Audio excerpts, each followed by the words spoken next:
বাহরাইনের রাজধানী মানামায় এক আনন্দঘন পরিবেশে উদযাপিত হয়েছে বাংলাদেশের মহান স্বাধীনতা ও জাতীয় দিবসের ৫৪তম বার্ষিকী।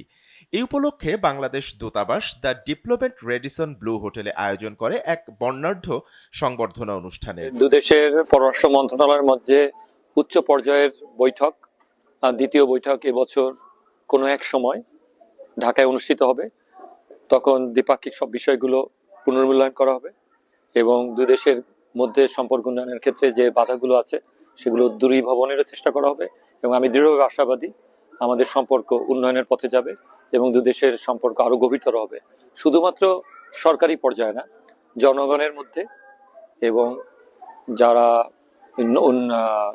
আমাদের যারা কি বলা যায় প্রবাসী আছেন তাদেরও এক ধরনের গভীর সম্পৃক্ততা থাকবে।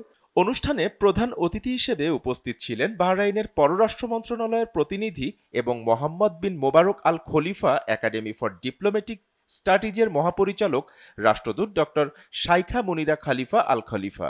এছাড়াও উপস্থিত ছিলেন বাহরাইন সরকারের ঊর্ধ্বতন কর্মকর্তা, শুরা কাউন্সিল ও কাউন্সিল অব রিপ্রেজেন্টেটিভের সদস্য, বিভিন্ন দেশের রাষ্ট্রদূত ও কূটনীতিকবৃন্দ, আন্তর্জাতিক সংস্থার প্রতিনিধি, বাহরাইন ব্যবসায়ী, সাংবাদিক, বাংলাদেশ স্কুল বাহরাইনের শিক্ষক শিক্ষার্থী, প্রবাসী বাংলাদেশি কমিউনিটির নেতৃবৃন্দ এবং দূতাবাসের কর্মকর্তা কর্মচারী বৃন্দরাও উপস্থিত ছিলেন। আমাদের প্রবাসী যারা আছেন বাহরাইনে, তারা অত্যন্ত নিষ্ঠার সাথে কাজ করে যাচ্ছেন। ছোটখাটো সমস্যা সব জায়গায় থেকে আমাদের কমিউনিটির মধ্যেও আছে এবং আমি মনে করি যে সেই সমস্যাগুলো দূরীভূত হবে এবং আমাদের কমিউনিটির মাধ্যমে আমাদের দেশ আরো ঘনিষ্ঠভাবে বাহরাইনের জনগণের সাথে মিশবে এবং কাজ করবে এবং এর মাধ্যমে দুই দেশের সম্পর্ক আরো দৃঢ় হবে এবং দুই দেশের মধ্যে দ্বিপাক্ষিক সম্পর্ক গভীরতর হবে। এর মাধ্যমে শুধু আঞ্চলিক না, বৈশ্বিক পর্যায়েও দুই দেশ ভূমিকা রাখতে পারবে বলে আমি গভীরভাবে বিশ্বাস করি। অনুষ্ঠানের শুরুতে পরিবেশিত হয় বাংলাদেশ ও বাহরাইনের জাতীয় সঙ্গীত।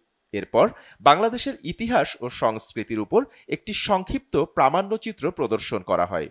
ছিল মনোজ্ঞ সাংস্কৃতিক অনুষ্ঠান ও স্বাধীনতা দিবস উপলক্ষে কেক কাটা। এছাড়াও অনুষ্ঠানে বাংলাদেশ কর্নার নামে একটি বিশেষ প্রদর্শনীতে দেশের ঐতিহ্যবাহী হস্তশিল্প ও পণ্য উপস্থাপন করা হয়, যা অতিথিদের দারুণভাবে আকৃষ্ট করে। অনুষ্ঠানের শেষ অংশে রাষ্ট্রদূত অতিথিদের সঙ্গে নিয়ে কেক কাটেন এবং নৈশভোজে অংশগ্রহণ করেন। অতিথিরা এই আয়োজনকে বাংলাদেশের সংস্কৃতির চমৎকার প্রতিফলন হিসেবে অভিহিত করেন। SA TV digital.